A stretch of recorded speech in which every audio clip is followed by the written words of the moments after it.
Hello বন্ধুরা, আজকে আমরা আবারও হাজির হয়েছি নতুন একটা চাকরির আপডেট নিয়ে। আজকে আমরা যে বিষয় নিয়ে আলোচনা করব, রাজ্য সরকারের তরফ থেকে আবারও কিন্তু নতুন করে কর্মী নিয়োগের বিজ্ঞপ্তি প্রকাশ করা হয়েছে। এখানে যেটা জানানো হয়েছে, প্রতিটি পঞ্চায়েত দপ্তরে কিন্তু এখানে নিয়োগ করা হচ্ছে। তো এখানে যেটা বলা হয়েছে, department of panchayat and rural development, government of West Bengal. তো এখানে আপনারা দেখতে পাচ্ছেন যতটা পঞ্চায়েত ডিপার্টমেন্ট রয়েছে রাজ্যের মধ্যে, তো আমাদের পশ্চিমবঙ্গ রাজ্যের মধ্যে যতটা পঞ্চায়েত ডিপার্টমেন্ট রয়েছে প্রতিটি ডিপার্টমেন্টে কিন্তু এখানে নিয়োগ করার বিজ্ঞপ্তি জারি করা হয়েছে। এখানে যেটা বলা হয়েছে, বিভিন্ন পদে কিন্তু এখানে নিয়োগ করা হচ্ছে, প্রতিটি পঞ্চায়েত দপ্তরে কিন্তু এখানে নিয়োগ করা হচ্ছে। এছাড়াও এখানে যেটা মোট শূন্যপদের কথা বলা হয়েছে, তবে যেটা বলা হয়েছে নোটিফিকেশন অনুযায়ী যেটা জানানো হয়েছে 6652টি শূন্যপদে কিন্তু এখানে নিয়োগ করা হচ্ছে। তো এই নোটিফিকেশনটি প্রকাশ করা হয়েছিল 27শে ফেব্রুয়ারি। তো দেখতে পাচ্ছেন আপনারা 27শে ফেব্রুয়ারি কিন্তু এই নোটিফিকেশনটি প্রকাশ করা হয়েছিল। তো এই নোটিফিকেশনের কিন্তু রেজিস্ট্রেশন শুরু হয়ে গেছে। তো যারা এখনো অনলাইনে রেজিস্টার করেনি তারা কিন্তু অবশ্যই এখানে রেজিস্টার করে নিতে পারেন।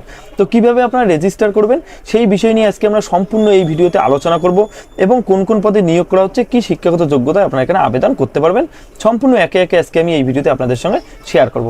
আপনারা যদি চ্যানেলে নতুন হয়ে থাকেন, চ্যানেলটিকে অবশ্যই সাবস্ক্রাইব করে বেল আইকনে ক্লিক করে রাখবেন এরকম নতুন নতুন চাকরির আপডেট সবার আগে পাওয়ার জন্য। এছাড়াও যারা এখন আমার হোয়াটসঅ্যাপ এবং টেলিগ্রাম গ্রুপে জয়েন হননি, ডিসক্রিপশনে লিঙ্ক দেওয়া রয়েছে, সেখান থেকে সরাসরি আপনারা জয়েন হতে পারবেন। তো সবার প্রথমে আমরা আলোচনা করব মূলত গ্রাম পঞ্চায়েত দপ্তরে কোন কোন পদে এখানে নিয়োগ করা হচ্ছে। সবার প্রথমে যেটা বলা হয়েছে, executive assistant of gram panchayat. তো এখানে যেটা গ্রাম পঞ্চায়েতে এক্সিকিউটিভ অ্যাসিস্ট্যান্ট রয়েছে সেই পদে কিন্তু এখানে নিয়োগ করা হচ্ছে। 2 নম্বর যেটা বলা হয়েছে গ্রাম পঞ্চায়েত কর্মী। 3 নম্বর যেটা বলা হয়েছে নির্মাণ সহায়ক অফ গ্রাম পঞ্চায়েত। তো গ্রাম পঞ্চায়েত যে নির্মাণ সহায়ক রয়েছে সেই পদে কিন্তু এখানে নিয়োগ করা হচ্ছে। সহায়ক of gram panchayat, secretary of gram panchayat, এছাড়াও কিন্তু আরো বিভিন্ন পদে নিয়োগ করা হচ্ছে। যেমন এখানে বলা হয়েছে ক্লার্ক নিয়োগ করা হচ্ছে, ডাটা এন্ট্রি অপারেটর, এছাড়াও কিন্তু আরো আপনারা বিভিন্ন পদ দেখতে পাচ্ছেন। তো গ্রাম পঞ্চায়েত যেটা রয়েছে সেই গ্রাম পঞ্চায়েতেও কিন্তু এখানে নিয়োগ করা হচ্ছে। এছাড়াও যেটা বলা হচ্ছে পাশাপাশি কিন্তু জেলা পরিষদ অফিসেও কিন্তু এখানে নিয়োগ করা হচ্ছে। তো আপনারা অবশ্যই নোটিফিকেশনটা দেখতে পারেন। নোটিফিকেশনটা আমার হোয়াটসঅ্যাপ এবং টেলিগ্রাম গ্রুপে আপনারা পেয়ে যাবেন, সেখান থেকে আপনারা নোটিফিকেশনটা সরাসরি ডাউনলোড করে নিয়ে দেখতে পারবেন। তো এই পদে যারা আবেদন করবেন তাদের যেটা শিক্ষাগত যোগ্যতার কথা বলা হয়েছে, নিম্নতম যদি আপনারা 8ম শ্রেণী পাস করে থাকেন তবে কিন্তু আপনারা এখানে আবেদন করতে পারবেন। তো 8ম শ্রেণী থেকে শুরু করে আপনারা কিন্তু এখানে আবেদন করতে পারবেন। তো আপনাদের যদি নিম্নতম 8ম শ্রেণী পাস হয়ে থাকেন তবে কিন্তু আপনারা এই পদের জন্য আবেদনের যোগ্য। এছাড়াও যদি আপনাদের উচ্চ শিক্ষাগত যোগ্যতা থেকে থাকে তো অবশ্যই আপনারা এই পদের জন্য আবেদন করবেন। এর পরবর্তীতে আমরা আলোচনা করব কিভাবে আপনারা রেজিস্টার করবেন, কি ওয়েবসাইট এখানে বলা হয়েছে। তো এখানে সবার প্রথমে রেজিস্ট্রেশনের যেটা নিয়ম রয়েছে বা কিভাবে আপনারা নিজের মোবাইল দিয়ে বা ডেস্কটপ বা ল্যাপটপ দিয়ে আপনারা রেজিস্টার করবেন। তো আমি চলে এসেছি ল্যাপটপের স্ক্রিনে। তো আপনাদেরকে আবেদন করার জন্য সবার প্রথমে আপনাদেরকে যে কোনো একটা ব্রাউজার ওপেন করে নিতে হবে। তো আমি একটা ব্রাউজার ওপেন করে নিয়েছি। তো আপনারা যদি নিজের মোবাইল থেকে লগ ইন করতে চান বা আপনাদের যদি নিজের মোবাইল থেকে রেজিস্টার করতে চান, তো সবার প্রথমে আপনাদেরকে ক্রোম ব্রাউজার আপনাদেরকে মোবাইলের ওপেন করে নিতে হবে। ওপেন করে নেওয়ার পর আপনারা মোবাইলের সাইটে আপনারা একটা 3 ডট অপশান পেয়ে যাবেন। সেই 3 ডট অপশানে ক্লিক করে আপনাদের যেটা মোবাইলের ডেস্কটপ সাইট রয়েছে সেই ডেস্কটপ সাইটটা আপনারা অন করে নেবেন। অন করলে কিন্তু আপনাদের কম্পিউটারের মতো কিন্তু আপনাদের মোবাইল স্ক্রিন হয়ে যাবে।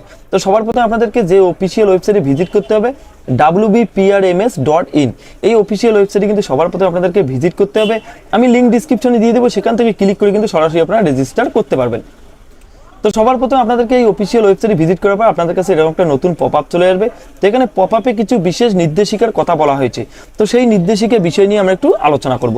এখনও কিন্তু নিয়োগ প্রক্রিয়া চালু হয়নি, শুধুমাত্র রেজিস্ট্রেশন প্রসেস চলছে।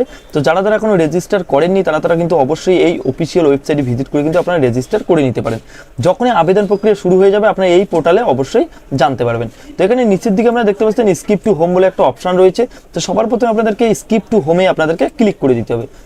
স্কিপ টু হোমে ক্লিক করার পর আপনাদের কাছে একটা নতুন পেজ চলে আসবে। তো এখানে আপনারা দেখতে পাচ্ছেন West Bengal panchayat recruitment management system. তো আমরা রয়েছে সেই অফিসিয়াল ওয়েবসাইটে কিন্তু আমরা ভিজিট করেছি। তো যেহেতু আপনারা প্রথমবার রেজিস্টার করবেন বা সবার প্রথমে আপনারা রেজিস্টার করবেন, এখানে আপনারা দেখতে পাচ্ছেন উপর দিকে রয়েছেন ক্যান্ডিডেট লগ ইন এবং সাইটে যেটা বলা হয়েছে রেজিস্টার নাও। তো আপনারা যেহেতু রেজিস্টার করবেন তার জন্য আপনাদেরকে সবার প্রথমে রেজিস্টার নাও অপশানে ক্লিক করে দিতে হবে। রেজিস্টার নাও অপশানে ক্লিক করার পর আপনাদের কাছে আর একটা পপ আপ চলে আসবে। সেই পপ আপে এখানে কিছু ইম্পর্টেন্ট কিছু নির্দেশিকার কথা বলা হয়েছে, কিভাবে আপনারা রেজিস্টার করবেন বা রেজিস্টার করার জন্য কি আপনাদের এখানে চাওয়া হতে পারে। তো এখানে যেটা বলা হয়েছে আপনাদের কিন্তু একটা ইমেল আইডি থাকতে হচ্ছে, মোবাইল নম্বর, আপনাদের first name, middle name, last name, জন্ম তারিখ, জেন্ডার, বিভিন্ন যে তথ্য রয়েছে সেই তথ্য দিয়ে কিন্তু সবার প্রতি আপনাদেরকে রেজিস্টার করে নিতে হবে। তো রেজিস্টার করার জন্য সবার প্রতি আপনাদেরকে ক্লোজ যেটা রয়েছে সেই ক্লোজে আপনাদেরকে ক্লোজ করে দিতে হবে। ক্লোজে ক্লিক করার পর আপনাদের কাছে একটা নতুন রেজিস্ট্রেশন ফর্ম চলে আসবে। তো এখানে আপনারা দেখতে পাচ্ছেন আপনাদের কিছু নর্মাল ডিটেলস দিয়ে কিন্তু এই রেজিস্ট্রেশন ফর্মটি সম্পূর্ণ করতে হবে। যেমন বলা হয়েছে সবার প্রতি আপনাদের মোবাইল নম্বর, দ্বিতীয়ত যেটা বলা হয়েছে আপনাদের ইমেল আইডি। তো আপনাদের একটা এখানে ইমেল আইডি বসিয়ে দিতে হবে। আপনাদের যেটা ফার্স্ট নেম রয়েছে সেই ফার্স্ট নেম, মিডিল নেম এবং লাস্ট নেম যেটা রয়েছে সেই লাস্ট নেম কিন্তু এখানে বসিয়ে দিতে হবে। বসিয়ে দেওয়ার পর আপনাদের যেটা জন্ম তারিখ রয়েছে সেই জন্ম তারিখ এখানে বসিয়ে দিতে হবে। বসিয়ে দেওয়ার পর আপনাদের যেটা জেন্ডার রয়েছে মেল ফিমেল সেই জেন্ডার এখানে বসিয়ে দেবেন। বসিয়ে দেওয়ার পর পরবর্তী যেটা বলা হয়েছে পাসওয়ার্ড। তো এখানে কিন্তু আপনাদের একটা পাসওয়ার্ড তৈরি করে নিতে হবে এবং সেই পাসওয়ার্ড কনফার্ম করার জন্য কিন্তু আপনাদের এখানে বসিয়ে দিতে হবে। বসিয়ে দেওয়ার পর সবার নিচে আপনারা দেখতে পাচ্ছেন ক্যাপচা কোড, সেই ক্যাপচা কোডটা কিন্তু দেখে দেখে আপনাদের এখানে বসিয়ে দিতে হবে। বসিয়ে দেওয়ার পর নিচের দিকে আপনারা দেখতে পাচ্ছেন রিসেট ফর্ম এবং সেন্ড ওটিপি। তো আপনাদের যদি অ্যাপ্লিকেশন ফর্মটি কোনো রকম ভুল হয়ে থাকে তবে কিন্তু আপনারা রিসেট ফর্ম ক্লিক করে কিন্তু আপনারা আবার প্রথম থেকে ফর্মটিকে ফিল আপ করতে পারবেন। এছাড়াও যদি আপনাদের সম্পূর্ণ ঠিক থাকে তাহলে কিন্তু আপনারা পরবর্তীতে সেন্ড ওটিপিতে ক্লিক করলে আপনার এখানে যে মোবাইল নম্বর দিয়েছেন সেই মোবাইল নম্বরে কিন্তু আপনাদের একটা ওটিপি চলে যাবে।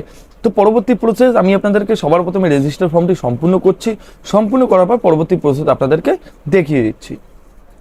সেন্ড ওটিপিতে ক্লিক করার পর আমরা যে রেজিস্টার মোবাইল নম্বর দিয়েছি সেই রেজিস্টার মোবাইল নম্বরে আমাদের ওটিপি চলে আসছে। তো এখানে ওটিপি দেওয়ার পর নিচের দিকে আপনারা দেখতে পাচ্ছেন ভেরিফাই টু রেজিস্ট্রেশন বলে একটা অপশন রয়েছে, সেই ভেরিফাই রেজিস্ট্রেশনে কিন্তু আপনাদের ক্লিক করতে হবে। ক্লিক করলে কিন্তু আপনাদের রেজিস্ট্রেশন প্রসেস সম্পূর্ণ হয়ে যাবে। এর পরবর্তী প্রসেস যেটা বলা হয়েছে ক্যান্ডিডেট লগ ইন। তো পরবর্তীতে আপনাদের ক্যান্ডিডেট লগ ইনে ক্লিক করতে হবে। ক্যান্ডিডেট লগ ইনে ক্লিক করার পর আপনাদের যে বাকি প্রোফাইল রয়েছে সেই প্রোফাইলটা আপনাদের কমপ্লিট করতে হবে। তো সবার প্রথমে আমরা এখানে ক্যান্ডিডেট লগ ইনে ক্লিক করব।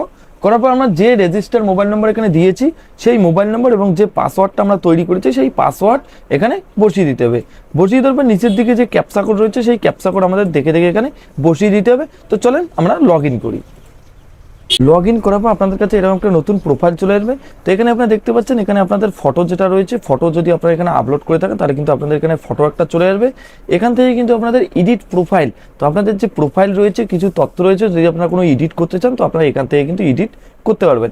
এছাড়াও উপরে দেখতে পাচ্ছেন ক্যান্ডিডেট গাইডেন্স রয়েছে, হোম রয়েছে, নোটিশ বোর্ড রয়েছে। তো আপনাদের যখন এখানে নিয়োগ বিজ্ঞপ্তি প্রকাশ হবে আপনারা এই নোটিশ বোর্ডে কিন্তু এখানে দেখতে পাচ্ছেন। এছাড়াও যেটা ক্যান্ডিডেট গাইডেন্স রয়েছে এখানে আপনারা দেখতে পাচ্ছেন list of the post, how to apply, সম্পূর্ণ কিন্তু এখানে বিস্তারিত তথ্য রয়েছে। তো আমরা এখানে আর কিছু তথ্য আমাদেরকে দিতে হচ্ছে, তার জন্য আমাদের সবার প্রথমে এডিট প্রোফাইলে ক্লিক করতে হবে। এডিট প্রোফাইলে ক্লিক করার পর এখানে দেখতে পাচ্ছেন এখানে আপনাদের একটা আপলোড যে প্রোফাইল ফটো রয়েছে এখানে আপনাদের একটা ফটো আপলোড করে দিতে হচ্ছে। এখানে যেটা ফটো সাইজ বলা হয়েছে 160x213, এখানে যেটা বলা হয়েছে ম্যাক্সিমাম কিন্তু আপনাদের 80 কেবির মধ্যে হতে হবে। 30 থেকে 80 কেবির মধ্যে আপনাদের একটা ফটো এখানে আপলোড করে দিতে হচ্ছে এবং যেটা বলা হয়েছে এখানে কিন্তু আপনাদের একটা সিগনেচার আপলোড করে দিতে হবে। এর নিচের দিকে আপনারা দেখতে পাচ্ছেন আপনাদের কিছু এখানে তথ্য দিয়ে আপনাদের ফর্মটিকে সম্পূর্ণ করতে হবে। যেমন এখানে সবার প্রথমে বলা হয়েছে আপনাদের যে তথ্য রয়েছে, যেমন বলা হয়েছে general information, communication, social information, identity card, family information.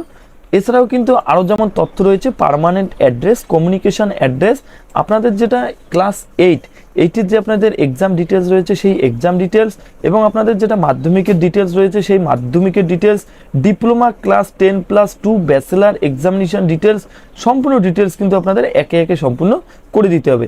করে দিলে কিন্তু এখানে আপনাদের কাজ সম্পূর্ণ হয়ে যাবে। পরবর্তী প্রসেসে এখানে আপনাদের নোটিফিকেশনে ফলো করতে হবে, নোটিফিকেশন আপনাদের ফলো করে রাখতে হবে। যখনই এখানে নিয়োগ বিজ্ঞপ্তি প্রকাশ হবে তখন কিন্তু এখানে নোটিফিকেশনে আপনারা পেয়ে যাচ্ছেন। তো এই বিষয়ে যদি আপনাদের বুঝতে কোনো অসুবিধা হয় বা এখানে অ্যাপ্লিকেশন ফর্মটি নিয়ে কোনো আপনাদের সমস্যা থেকে থাকে অবশ্যই আমাকে কমেন্ট বক্সে জানাতে পারেন, আমি যথার্থ চেষ্টা করব আপনাদের উত্তর দেওয়ার জন্য। তো এই ছিল আজকের কিছু গুরুত্বপূর্ণ আপডেট। দেখা হচ্ছে পরবর্তী একটা নতুন চাকরির খবরে। ততক্ষণের জন্য ভালো থাকবেন, সুস্থ থাকবেন, ধন্যবাদ।